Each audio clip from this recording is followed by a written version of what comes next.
ಶಿವು ನಾನೇನು ಹೊರಡ್ತೀನಪ್ಪ. ಏನು ಹೊರಡ್ತೀನಿ ಅಂದ್ರೆ ಊಟ ಮಾಡ್ಕೊಂಡು ಹೋಗೋ. ಇಲ್ಲ ಕಣೋ, ಯಾರೋ ಒಬ್ರು ಕಸ್ಟಮರ್ಗೆ ಕಾರ್ ತೋರಿಸ್ತೀನಿ ಅಂತ ಹೇಳಿದ್ದೀನಿ. ಹೋಗದೆ ಇದ್ರೆ ಕಮಿಷನ್ ಲಾಸ್ ಆಗತ್ತೆ. ಅಂಕಲ್ ನಿಮ್ಮ ಹತ್ರ ಕಾರ್ ಕಂಪ್ನಿ ಇದೆಯಾ? ಇಲ್ಲ ಕಣಪ್ಪ. ಈಗ ನೀನೊಂದು ಕಾರ್ ತಗೋತೀಯ, ನಿನಗೆ ಓಡಿಸಿ ಸಾಕು ಅನ್ಸುತ್ತೆ.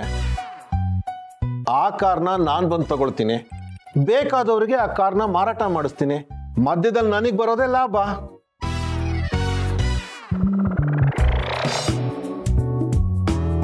ಓ, ಹಾಗಾದ್ರೆ ನಿಮ್ ಹತ್ರ ಸಿಕ್ಕಾಪಟ್ಟೆ ಕಾರ್ಗಳು ಇರ್ಬೇಕಲ್ವಾ ಅಣ್ಣ? ನೋಡಿದ್ರೆ ಗೊತ್ತಾಗಲ್ವೇನಮ್ಮ, ಕಾರಲ್ಲೇ ಕಾರು ಬಾರು. ಒಳ್ಳೆ ಲಕ್ಷ್ಮೀ ಪುತ್ರ ಕಣಮ್ಮ. ಏನೋ ಎಲ್ಲ ನಿಮ್ಮಂಥವ್ರ ಆಶೀರ್ವಾದ ಅಂಕಲ್. ಅಣ್ಣ, ಯೂಸ್ ಆಗಿರೋ ಕಾರು ಅಂದ್ರೆ ಹೊಸ ಕಾರ್ ತರನೇ ಇರುತ್ತಾ ಅಥವಾ ಈ ಅಲ್ಯೂಮಿನಿಯಂ ಪಾತ್ರೆ ತರ ತಳ ಸಿದೋಗಿರತ್ತಾ? ಗಿರಿ, ತಳ ಸಿಯೋದಕ್ಕೆ ಕಾರ್ ನೀನು ಸ್ಟವ್ ಮೇಲೆ ಇಡ್ತಾರೆ. ಓ, ನೀವು ಸುಮ್ಮನೆ ಇರಿ ಒಂದ್ ನಿಮಿಷ. ಅಣ್ಣ, ಕಾರು ಅಂದಾಜು ಎಷ್ಟಾಗ್ಬೋದು? ಅಯ್ಯೋ, ಅದೆಲ್ಲ ಯಾಕತ್ಕೆ ನಿಮಗೆ ಕಾರ್ ತಾನೇ ಬೇಕು. ನಮ್ ಶಿವುಗೆ ನಾನು ಇಲ್ಲ ಅಂತೀನ ಹೇಳಿ? ನಾನು ಎಷ್ಟು ಸಲ ಹೇಳ್ದೆ ಗೊತ್ತಾ ಅವನಿಗೆ, ಆ ಡೊಕೋಟಾ ಕಾರ್ನ ಯಾರಿಗಾದ್ರೂ ಕೊಟ್ಟು ಹೊಸ ಕಾರ್ ತಗೋ ಅಂತ. ಆದ್ರೆ ನನ್ನ ಮಾತೇ ಕೇಳಲ್ಲ ಇವನು. ಸುನಿಲ, ಇವಾಗ ಏನ್ ಕಾರಿನ ಅವಶ್ಯಕತೆ ಇಲ್ಲಪ್ಪ. ಲೇ, ಎಷ್ಟು ದಿನ ಅಂತ ಹಳೆ ಕಾರ್ ಇಟ್ಕೊಂಡಿರ್ತೀಯೋ, ತಗೊಳ್ಳೋ ಒಂದು ಹೊಸ ಕಾರು. ಸುಮ್ಮನೆ ಕೂತ್ಕೊಳಪ್ಪ ನೀನು. ನನ್ನ ಗಾಡಿಗೆ ಜಸ್ಟ್ ಸೆಕೆಂಡ್ ಗೇರ್ಗೆ ಹಾಕಿ ಈ ಎಕ್ಸ್ಲೇಟರ್ ಮೇಲೆ ಕಾಲಿಟ್ರೆ ಸಾಕು. ಸೈಕಲ್ಗಿಂತ ಫಾಸ್ಟ್ ಆಗಿ ಹೋಗುತ್ತೆ ಅಲ್ವಾ ಅಪ್ಪ? ರೆಡಿ, ನೀನು ಕೂಡ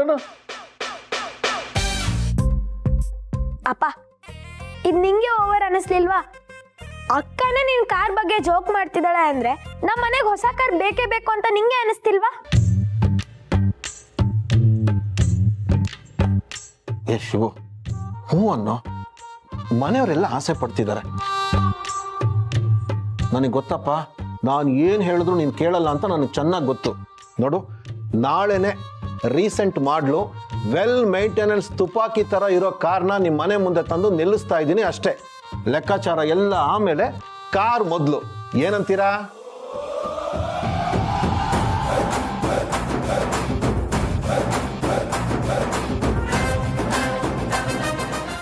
ಸುನಿಲ, ಅವ್ರೇನು ಹೇಳ್ತಾರೆ ಅಂತ ನೀನು ಹಂಗೆ ಹೇಳ್ತಾ ಇದ್ದಿಲ್ಲ ನೋಡು. ಈಗಿರೋದೇ ಸಾಕು. ಈಗಿರೋದೇ ಸಾಕು ಅನ್ನಕ್ಕೆ ಕಾರಿನ ಹೆಂಡ್ತಿನೇನ್ರಿ? ನೀವು ಸುಮ್ಮನೆ ಇರಿ, ಒಪ್ಪಳಿ. ಅವನು ಏನ್ ಕೇಳ್ತೀರಾ ಅದಕ್ಕೆ? ನಾಳೆ ನಿಮ್ಮನೆಗೆ ಕಾರ್ ಬರ್ತಾ ಇದೆ ಅಷ್ಟೇ. ನಮ್ಮ ಮನೆಗೆ ಹೊಸ ಕಾರ್ ಬರ್ತಿದೆ.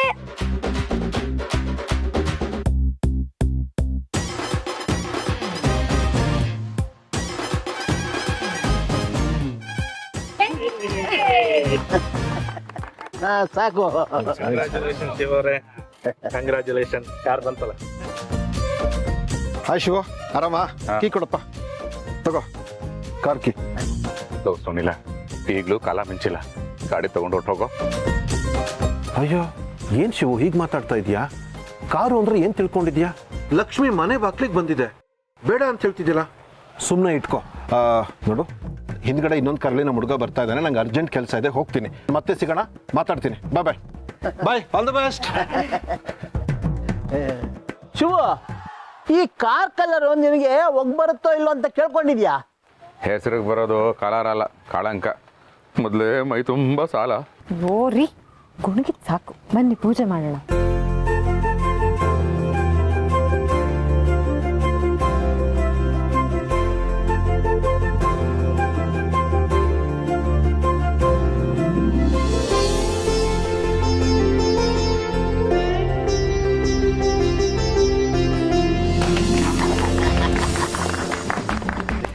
ಶಿವಪ್ಪನರ, ಈ ಕಾರು ಪೆಟ್ರೋಲ, ಡೀಸೆಲ, ಎಲೆಕ್ಟ್ರಿಕಲ್ಲ? ಪೆಟ್ರೋಲ್ ಆದ್ರೆ ನೀನು ಹಾಕ್ಸ್ತ್ಯಾ? ಇಲ್ರಿ. ಡೀಸೆಲ್ ಆದ್ರೆ ನೀನು ಹಾಕಿಸ್ತ್ಯಾ? ಇಲ್ರಿ. ಎಲೆಕ್ಟ್ರಿಕ್ ಆದ್ರೆ ನೀನು ಅಂಗಡಿ ಚಾರ್ಜ್ ಮಾಡ್ಕೊಡ್ತ್ಯಾ? ಇಲ್ರಿ. ಮತ್ತೆ ಕೇಳ್ತ್ಯಾ? ಸುಮ್ನ ರೀ. ರೀ, ಹೋಗ್ಲಿ ಬಿಡ್ರಿ. ನಾವೆಲ್ಲರೂ ಒಂದ್ ರೌಂಡ್ ಹೋಗಿ ಬರೋಣವಾ ಗೌರಿ? ನಿಜಮ್ಮ, ಫಸ್ಟ್ ನೀವು ಹೋಗಿ ಬನ್ನಿ, ಕಡೆಗೆ ನಾವು ಬರ್ತಾ. ಹ್ಞೂ ಸರಿ.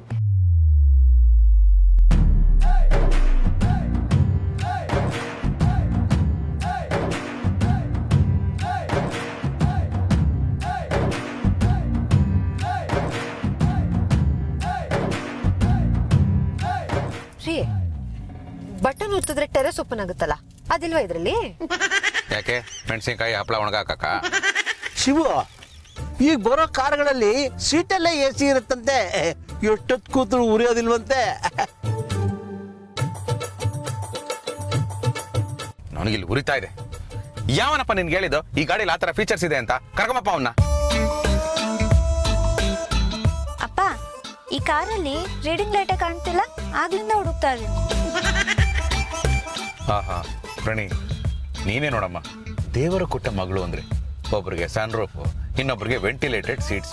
ನೀನೊಬ್ಳೆ ನೋಡು ರೀಡಿಂಗ್ ಲೈಟ್ಸ್ ಬಗ್ಗೆ ಯೋಚನೆ ಮಾಡ್ತಾ ಇರೋಳು.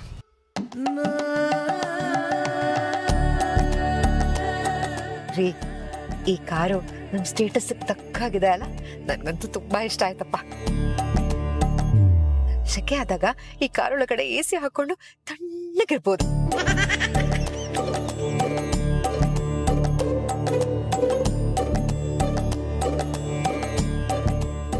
ನೋಡ್ರಿ, ಜನ ಎಲ್ಲ ಹೇಗ್ ನೋಡ್ತಾ ಇದಾರೆ ನಮ್ಮನ್ನ ನೋಡಿ. ಈಗ ನಂಗೆ ಸಮಾಧಾನ ಆಯ್ತು.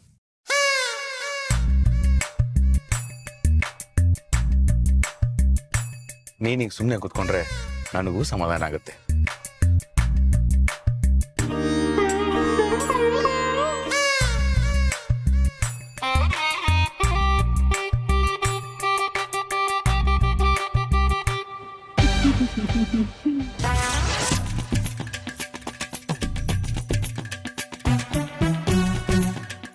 ಅಕ್ಕ, ಲಾಂಗ್ ಡ್ರೈವ್ ಹೋಗಿ ಬರೋದಲ್ವಾ?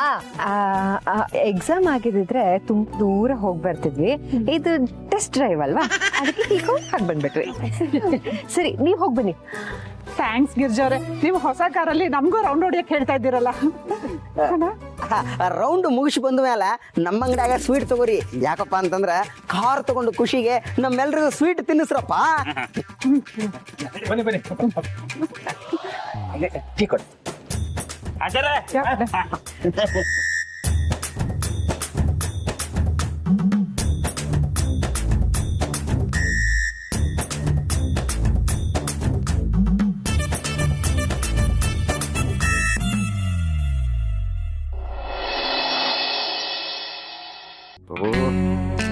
ಕಾರ್ ತಗೊಂಡು ಹೋದ್ರೆ ಇಷ್ಟೊತ್ತಾದ್ರೂ ಬರ್ಲಿಲ್ವೇ? ಅಪ್ಪ, ಮೊದ್ಲೇ ಪವ್ಯ ಅಂಕಲ್ಗೆ ನೀಟಾಗಿ ಗಾಡಿ ಓಡ್ಸಕ್ ಬರತ್ತೋ ಇಲ್ವೋ? ಎಲ್ಲಾದ್ರೂ ಹೋಗಿ ಗುದ್ಬಿಟ್ಟಿದ್ರೆ? ಅವರು ಗುದ್ದಿದ್ರೆ ಅಂತಮ್ಮ ಬಸ್ಸೇ ಓಡಿಸ್ಕೊಂಡ್ ಬಂದಿರ್ತಾರೆ. ಹೌ, ಇವಳು ಗುದ್ದಿದ್ರೆ ಅಂತ ಅಪಶಕ್ನ ಆಗ್ತಾ ಇದ್ದಾಳೆ. ನೀನ್ ಇನ್ನೊಂದ್ಸರಿ ಗುದ್ಸು. ಅದೇ ಮತ್ತೆ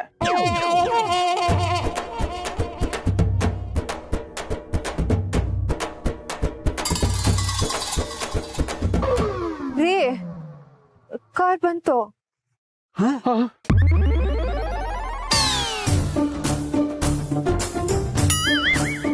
ಬರ್ತಾ ಇಲ್ಲ, ತಳ್ತಾ ಇದ್ದಾರೆ.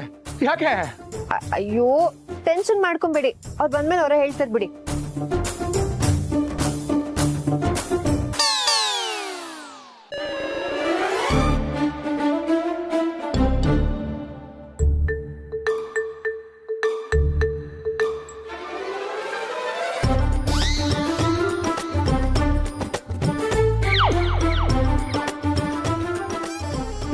ಕಾಶವ್ರೆ, ಏನ್ರಿ ಆಯ್ತು? ಪೆಟ್ರೋಲ್ ಖಾಲಿ ಮರ್ರ.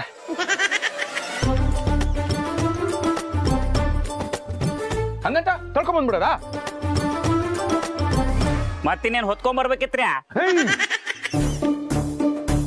ಓರಿ, ಪೆಟ್ರೋಲ್ ತಾನೇ ಖಾಲಿ ಆಗಿರೋದು, ಹಾಕ್ಸಿದ್ರಾಯ್ತು ಬಿಡಿ. ಗಾಡಿ ಓಡಿಸ್ತಾ ಇದ್ರೆ ಪೆಟ್ರೋಲ್ ಖಾಲಿ ಆಗಿದೆ, ಇನ್ನೇನು ತನ್ನಷ್ಟಕ್ಕೆ ತಾನೇ ಚಿಮ್ಮುತ್ತಾ? ಎಷ್ಟೇ ಆಗಲಿ ಅವ್ರು ಡೀಲರು, ಮನೆವರೆಗೂ ಎಷ್ಟು ಬೇಕೋ ಅಷ್ಟು ಪೆಟ್ರೋಲ್ ಹಾಕೊಂಡು ಬಂದಿದ್ರು. ಅದು ನಮಗೆ ಗೊತ್ತಿರಲಿಲ್ಲ. ನಾವು ಓಡಿಸಿದ್ದೆ, ನೀವು ಓಡಿಸಿದ್ದೆ, ಊರೆಲ್ಲರೂ ಸುತ್ತಿದ್ದೆ, ಅದಕ್ಕೆ ಪೆಟ್ರೋಲ್ ಖಾಲಿ ಆಯಿತು. ಸಾರಿ ಶಿವಣ್ಣ, ನಮಗೂ ಗೊತ್ತಾಗ್ಲಿಲ್ಲ. ಅಯ್ಯೋ, ನೀವ್ಯಾಕೆ ಸಂಧ್ಯಾ ಅವರೇ ಸಾರಿ ಕೇಳ್ತಿದ್ದೀರಾ? ಈ ಡೀಲರ್ಗಳ ಬಗ್ಗೆ ನಿಮ್ಗೆ ಗೊತ್ತಲ್ವಾ, ಅವರಲ್ಲಿ ಫುಲ್ ಟ್ಯಾಂಕ್ ಹಾಕ್ಸ್ಕೊಡ್ತಾರೆ. ನಾವು ಮಾತ್ರ ಫುಲ್ ಟ್ಯಾಂಕ್ ಹಾಕ್ಸೇ ಓಡಿಸೋದಪ್ಪ. ಹಾಕಿಸ್ಕೊತೀವಿ ಬಿಡಿ.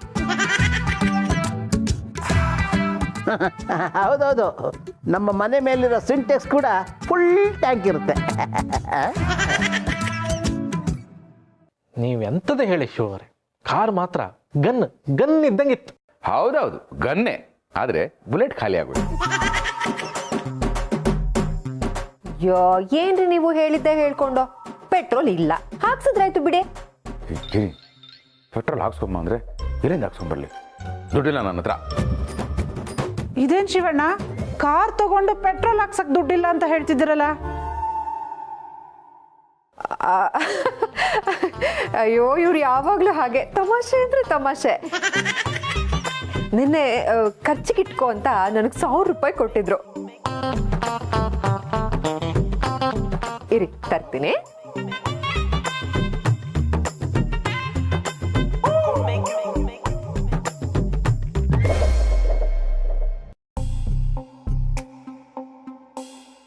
ಗಿರಿ, ನಾನು ಯಾವಾಗ ನಿಂಗೆ 1000 ರೂಪಾಯಿ ಕೊಟ್ಟಿದ್ದೆ? ಕೊಟ್ಟು ನೀವೇ ಮರ್ತು ಬಿಟ್ಟಿದ್ದೀರಲ್ಲ, ತಗೊಳ್ಳಿ.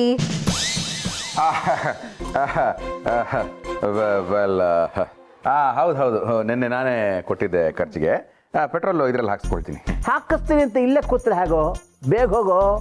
ಯಾಕೆಂದ್ರೆ ರಾತ್ರಿ ಪೆಟ್ರೋಲು ಡೀಸೆಲ್ ಬೆಲೆ ಜಾಸ್ತಿ ಮಾಡ್ಬಿಡ್ತಾರೆ. ಅಯ್ಯೋ ಮಾವ, ಹೇಗೂ ರಾತ್ರಿ ಆಗೋಗಿದೆ, ಇಷ್ಟೊತ್ತಲ್ಲಿ ಆಚೆ ಹೋಗೋದು ಯಾಕೆ? ರೇಟ್ ಜಾಸ್ತಿ ಆದ್ರೂ ಪರವಾಗಿಲ್ಲ, ನಾಳೆ ಬೆಳಗ್ಗೆನೆ ಹಾಕ್ಸ್ರಿ. ನಮ್ಮ ಹತ್ರ ಏನು ದುಡ್ಡು ಚೆನ್ನಾಗೇ ಇದೆ.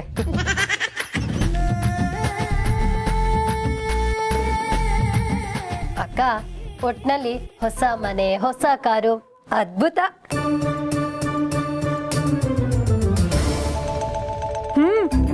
ನಿಜ ನಿಜ, ಅದ್ಭುತನೇ. ನಾವೆಲ್ಲ ಒಗ್ಗರಣೆಗೆ ಎಣ್ಣೆ ಹಾಕಿದ್ರೆ ಸಾಸಿವೆ ಇರಲ್ಲ, ಆದ್ರೆ ನೀವು ಬಿಡ್ರಿ, ಒಗ್ಗರಣೆ ಹಾಕಿ ಮುಗಿಸೋದ್ರೊಳಗೆ ಒಂದು ಕಾರೇ ತಂದು ನಿಲ್ಸ್ಬಿಟ್ಟಿದ್ದೀರಾ.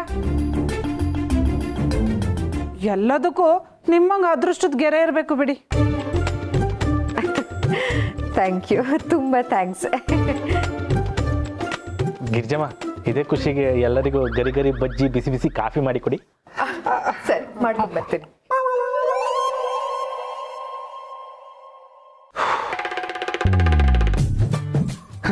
ಏನು ಜೀವನಾನೋ ಏನೋ. ಮದುವೆ ಆಗೋವರೆಗೂ ಒಂದು ಹುಡುಗಿ ಸಿಕ್ಕಿದ್ರೆ ಸಾಕು ಅನ್ಸುತ್ತೆ. ಮದುವೆ ಆದಮೇಲೆ ಅವನಿಗೆ ಸಿಕ್ಕಂತ ಹೆಂಡತಿ ನನಗೆ ಸಿಗಬಾರ್ದಿತ್ತ ಅನ್ಸುತ್ತೆ. ಈ ಅವನವನಿಗೆ ನನಗೆ ಸಿಕ್ಕಿದಾಳಲ್ಲ ಆ ಥರನೇ ಹೆಂಡತಿ ಸಿಗಬೇಕಿತ್ತು ಅಂತ ಅನಿಸುತ್ತೆ. ಒಟ್ಟಿನಲ್ಲಿ ಯಾರಿಗೇನು ಸಿಕ್ಕಿದ್ರು ತೃಪ್ತಿ ಅಂತೂ ಇಲ್ಲವೇ ಇಲ್ಲ. ಆದರೆ ಈ ಹೆಂಡತಿರ ವಿಚಾರದಲ್ಲಿ ಒಂದಂತೂ ಸತ್ಯ, ಹೆಂಡತಿ ಇಸಿಕೊಂಡು ಹಿಂಸೆ ಅಲ್ಲ ಭಗವಂತ. ಈ ಹೆಣ್ಣನ್ನ ಯಾಕೆ ಸೃಷ್ಟಿ ಮಾಡಿದೆ ನೀನು? ಹೆಣ್ಮಕ್ಳು ಇರೋದೇ ಹಾಗೆ ಶಿವಪ್ರಸಾದ್. ಓಹೋ ಭಗವಂತ, ರಜನಿಕಾಂತ ರೋಡಿನಲ್ಲಿ ಸಿಕ್ಕಿಬಿಟ್ಟರೆ ಅನ್ನೋ ಲಿರಿಕ್ಸು ನಿನ್ನ ನೋಡಿದ ತಕ್ಷಣ ನೆನಪಾಯ್ತು. ಯಾಕೆ? ಮತ್ತಿನ್ನೇನು ಭಗವಂತ, ನನಗೆ ಭಗವಂತ ಬೀದಿಲೇ ಸಿಕ್ಬಿಟ್ಟ. ಹಾಗಾದ್ರೆ ನಿನ್ ಮಾತನ ಅರ್ಥ ಬೀದಿ ಅನ್ನೋದು ಶ್ರೇಷ್ಠ ಅಲ್ಲ ಅಂತನೋ, ಅಥವಾ ಭಗವಂತ ಅನ್ನೋನು ದೇವಸ್ಥಾನದಲ್ಲೇ ಸಿಗ್ಬೇಕು ಅಂತನೋ? ಆ ಎರಡನೇ ವಾಕ್ಯ ಕರೆಕ್ಟ್ ಭಗವಂತ. ಯಾಕೆಂದ್ರೆ ಬೀದಿ ಅನ್ನೋದು ಅಷ್ಟು ಚೆನ್ನಾಗಿರಲ್ಲ. ಅಷ್ಟಿಲ್ಲದೆ ಹೇಳ್ತಾರ, ನೋಡ್ರಿ ಅವನ್ನ ಬೀದಿ ಬೀದಿ ಅಲಿತಾವನೆ, ಅಲ್ಲಿ ನೋಡ್ರಿ ಅವ್ನ ಬೀದಿಗೆ ಬಂದ್ಬಿಟ್ಟ ಅಂತೆಲ್ಲ. ಹೆಣ್ಣಿನ ಬಗ್ಗೆ ನೀನ್ ಏನು ಹೇಳಿದ್ಯೋ ಅದೇ ರೀತಿ ಬೀದಿ ಬಗ್ಗೆನೂ ನಿಮ್ ದೃಷ್ಟಿ ಬದಲಾಗ್ಬೇಕು. ಯಾಕೆ? ಯಾಕಂದ್ರೆ ಬಸವ ಓಡಾಡೋದು ಬೀದಿ, ಊರಾಗೋ ಮುನ್ನ ಕಾಲಿಟ್ಟ ಜಾಗವೆಲ್ಲ ಬೀದಿನೇ, ಹುಟ್ಟಿಗೆ ಕರೆದುಕೊಂಡು ಹೋಗೋದು ಕೂಡ ಬೀದಿಲೇ, ಸತ್ತ ಮೇಲೆ ಮಸಣಕ್ಕೆ ಕರೆದುಕೊಂಡು ಹೋಗೋದು ಕೂಡ ಬೀದಿಲೇ. ಊರೂರುಗಳನ್ನು ಬೆಸೆಯುವ ಕೊಂಡಿ ಬೀದಿ, ಮಾರಿಯ ನಡೆದಾಟ ಬೀದಿ, ಅಲೆಮಾರಿಯ ಅಲೆದಾಟ ಬೀದಿಯಲ್ಲಿ. ಅಷ್ಟೇ ಯಾಕೆ, ವಿಜಯನಗರ ಸಾಮ್ರಾಜ್ಯದ ಉನ್ನತಿಗೆ ಉದಾಹರಣೆಯಾಗಿರುವ ಮುತ್ತು ರತ್ನಗಳೆಲ್ಲ ವ್ಯಾಪಾರ ಆಗುತ್ತಿದ್ದದ್ದು ಕೂಡ ಬೀದಿಯಲ್ಲೇ ಶಿವಪ್ರಸಾದ್. ಸಾರಿ ಭಗವಂತ, ನಡೆದಾಡೋ ಜಾಗ ಅಲ್ವಾ ಅಂತ ಬೀದಿನ ಕೀಳಾಗಿ ನೋಡ್ಬಿಟ್ಟೆ. ಹಾಗೆ ಜೊತೆಗಿರೋ ಜೀವ ಅಂತ ಹೆಂಡತಿನೂ ಕೀಳಾಗಿ ನೋಡ್ತೀರಾ ತಾನೇ ನೀವು? ಚಚೆ, ಕೀಳಾಗೆಲ್ಲ ಏನು ನೋಡಲ್ಲ ಭಗವಂತ. ಅವ್ರಿಗೆ ಆಸೆಗಳು ಜಾಸ್ತಿ, ನಮಗೆ ಕಷ್ಟಗಳು ಜಾಸ್ತಿ. ಎರಡನ್ನೂ ಬ್ಯಾಲೆನ್ಸ್ ಮಾಡೋಕ್ಕಾಗದೆ ಮೌತು ತೊದಲ್ಬಿಡ್ತು. ಹೆಣ್ಣಿಗೆ ಆಸೆ ಇರಲೇಬೇಕು ಶಿವಪ್ರಸಾದ್. ಆಸೆ ಇರದೇ ಹೋದರೆ ಪ್ರತಿಯೊಂದು ಹೆಣ್ಣು ಕೂಡ ಗೌತಮ ಬುದ್ಧನಂತೆ. ಏಕೆಂದರೆ ಬುದ್ಧನಿಗಿರುವ ತಾಳ್ಮೆ, ಸಹನೆ, ಸೈರಣೆ, ನಿಸ್ವಾರ್ಥ ಇವೆಲ್ಲವೂ ಕೂಡ ಹೆಣ್ಣಿಗಿದೆ. ಆಸೆಯೊಂದೇ ಇವರಿಬ್ಬರ ನಡುವಿನ ವ್ಯತ್ಯಾಸ. ಹೇಗೆ ನಿನ್ನ ವಾಹನಕ್ಕೆ ಇಂಧನ ಸುರಿಯುತ್ತೀಯೋ ಹಾಗೆ ಒಮ್ಮೆ ನಿನ್ನ ಹೆಂಡತಿಯ ಕನಸಿಗೆ ಇಂಧನವನ್ನು ಸುರಿದು ನೋಡು. ಆಗ ನಿನ್ನ ಬದುಕಿನ ವೇಗವನ್ನು ತಡೆಯಲು ನಿನಗೂ ಕಷ್ಟ. ನೀನು ಹೇಳೋದು ಒಂಥರ ಸರಿನೇ. ಅಲ್ಲ ಭಗವಂತ, ಚಿಕ್ಕ ಆಸೆ ಆದರೆ 5 ಲೀಟ್ರೋ 10 ಲೀಟ್ರೋ ಪೆಟ್ರೋಲ್ ತಂದು ಅವ್ರ ಆಸೆನ ತೀರಿಸ್ಬೋದು. ದೊಡ್ಡ ದೊಡ್ಡ ಆಸೆ ಆಗ್ಬಿಟ್ರೆ ಪೆಟ್ರೋಲ್ ಬಂಕ್ ಇಡೋಕ್ಕಾಗುತ್ತಾ? ಹಾಗೊಂದು ವೇಳೆ ಪೆಟ್ರೋಲ್ ಬಂಕ್ ಇಟ್ಟರು ಅಲ್ಲಿಗೆ ನಿಲ್ಲುತ್ತಾ? ಒಂದು ಪೆಟ್ರೋಲ್ ಬಂಕ್ ಆದ್ಮೇಲೆ ಇನ್ನೊಂದು ಆದ್ಮೇಲೆ ಮತ್ತೊಂದು, ಹೀಗೆ ಹೋಗ್ತಾನೇ ಇರುತ್ತೆ. ನಮಗೆ ಅಲ್ಲಿವರೆಗೂ ಹೋಗಕ್ಕಾಗಲ್ಲ. ನೀನಾದ್ರೆ ದೇವರು ಭಗವಂತ, ನಿನಗೆ ಶಕ್ತಿ ಇದೆ, ಮಾಯ ಮಂತ್ರ ಪವಾಡ ಎಲ್ಲ ಗೊತ್ತು. ನಮಗೇನು ಗೊತ್ತು? ಬರೀ ಮಾತಿನ ಬೇವಿನ ಸೊಪ್ಪು. ಅದು ಒಪ್ಪಿಗೂ ಬರಲ್ಲ, ಹುಳಿಗೂ ಆಗಲ್ಲ. ಹೆಂಡ್ತಿರ್ನ ಸುಮ್ಮನಾಗ್ಸೋದು ಒಂದು ಟೆಕ್ನಿಕ್ ಭಗವಂತ. ತಂದು ಕೊಡ್ತೀನಿ ಸುಮ್ಮನೆ ಇರೇ ಅಂತ ಹೇಳಿದ್ರೆ ಸುಮ್ಮನಾಗ್ತಾರೆ. ಅಲ್ಲಿಗೆ ಸುಮ್ಮನಾಗ್ತಾರ, ಸಂಜೆ ಮತ್ತೆ ಸ್ಟಾರ್ಟ್ ಮಾಡ್ತಾರೆ, ತಂದ್ರ ತಂದ್ರ ತಂದ್ರ ಅಂತ. ತಂದಿಲ್ಲ ಅಂತ ಹೇಳಿದ್ರೆ ಸಾಕು, ಅಕ್ಕಪಕ್ಕದ ಹೆಂಗಸರ ಜೊತೆ ಕೂತ್ಕೊಂಡು ಅಯ್ಯೋ ನನ್ನ ಗಂಡ ಬರೀ ಹೇಳೋದಿಷ್ಟೇ, ಏನು ಕೇಳಿದ್ರು ತಂದ್ಕೊಡಲ್ಲ, ನನ್ನ ಗಂಡನ ಕತೆ ಇಷ್ಟೇ ಅದೆಲ್ಲ ನಮ್ಮ ಮರ್ಯಾದೆ ತೆಗಿತಾರೆ. ಇದೆಲ್ಲ ಭಗವಂತ, ಆಹಾ ಭಗವಂತ, ಪ್ರಾಬ್ಲಮ್ಗೆ ಸೊಲ್ಯೂಷನ್ ಅಂತೂ ಕೊಡಲ್ಲ, ಅಟ್ಲೀಸ್ಟ್ ಪ್ರಾಬ್ಲಮ್ನ ಕೇಳಿಸ್ಕೊಳ್ಳೋದು ಇಲ್ವಾ? ಇರ್ಲಿ ಇರ್ಲಿ, ಇಲ್ಲ ಹೋಗ್ತೇನೆ, ನಾನು ಸಿಗ್ತೇನೆ. ಗಿರಿ, ಕ್ಯಾನ್ ಒಳಗೆ ಇಟ್ಬಿಡು. ಏನ್ರಿ ಶೋಪಣ್ಣರ, ಪೆಟ್ರೋಲ್ನ ಲೀಟರ್ ಲೆಕ್ಕ ತಂದು ಹಾಕಾಕತ್ತೀರಲ್ರಿ? KG ಲೆಕ್ಕದಲ್ಲಿ ಕೊಡ್ಲಿಲ್ಲಪ್ಪ, ಅದಕ್ಕೆ ಲೀಟರ್ ಲೆಕ್ಕದಲ್ಲೇ ತಂದೆ. ಶಿವಪ್ಪನ ಕೇಳಿದ್ರೆ KG ಗಟ್ಲೆನೂ ಕೊಡ್ತಾರ.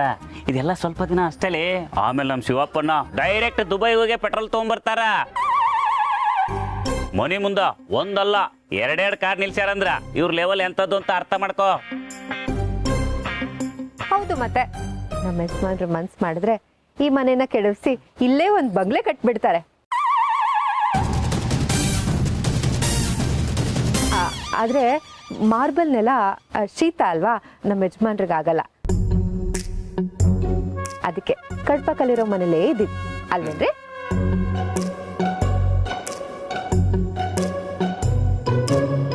ಕಡಪಾಕಲ್ಲಿ ಶೀತ ಆಗಲ್ಲ ಅಲ್ವಾ? ನೆಲದ ಮೇಲೆ ಯಾಕೆ, ಎದೆ ಮೇಲೆ ಹಾಕ್ಬಿಡು. ಹೋಗಿಪ್ಪ, ತುಂಬಾ ತಮಾಷೆ ಮಾಡ್ತೀರಾ ನೀವು. ತಮಾಷೆ ತಮಾಷೆ ಅನ್ಕೊಂಡು ಒಂದ್ ದಿವಸ ಅಮಾಸೆ ಮಾಡ್ಬಿಡ್ತೀಯ ನೀನು. ಅಮಾವಾಸ್ಯೆ ಆದ್ರೆ ಏನಾಯ್ತು, ಅವತ್ತು ಚಂದ್ರ ಇರ್ತಾನೆ. ನೀವೇ ನನ್ ಚಂದ್ರ ಅಲ್ವಾ? ಪ್ರೇಮ ಚಂದ್ರಮ ಕೈಗೆ ಸಿಗುವುದೇ ಹೇಳೆ ತಂಗಾಳಿ. ಹೇಳಲ್ಲ, ನನಗೆ ಆಫೀಸಿಗೆ ಟೈಮ್ ಆಯ್ತು, ನಾನೀಗ ಹೋಗ್ಬೇಕು. ಬನ್ಸೂಟ್ ವಾಸನೆ ಬರ್ತಾ ಇದೆ, ಹೋಗಿ ನೋಡು. ಬೆಳಗ್ಗೆನೆ ಪ್ರೇಮ ಚಂದ್ರಮ.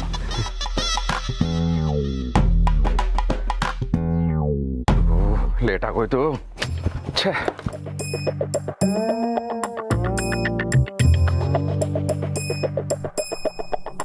ಅಯ್ಯೋ ಕರ್ಮ. ಓಡಿಸ್ದಿರೋ ಗಾಡಿಗೆ ಪೆಟ್ರೋಲ್ ಹಾಕ್ತೆ, ಓಡಿಸೋ ಗಾಡಿಗೆ ಪೆಟ್ರೋಲ್ ಹಾಕ್ಸೋದು ಮರ್ತೋಯ್ತು. ಹೇ ಗಿರಿ, ಆ ಕ್ಯಾನಲ್ಲಿ ಒಂದು ತೊಟ್ಟು ಪೆಟ್ರೋಲ್ ಮಿಕ್ಕಿದೆ ನೋಡೆ.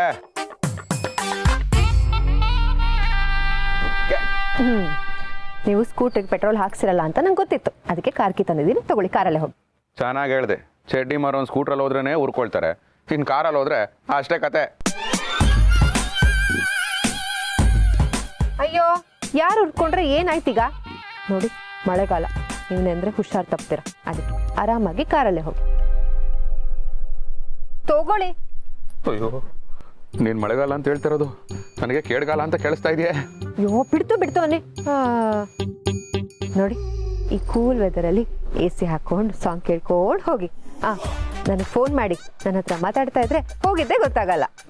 ನಾನಾ? ಅಯ್ಯ, ನೀವೇ ರೀ, ಹೋಗಿ ಹೋಗಿ ಮೊದಲು. ಪ್ರೇಮ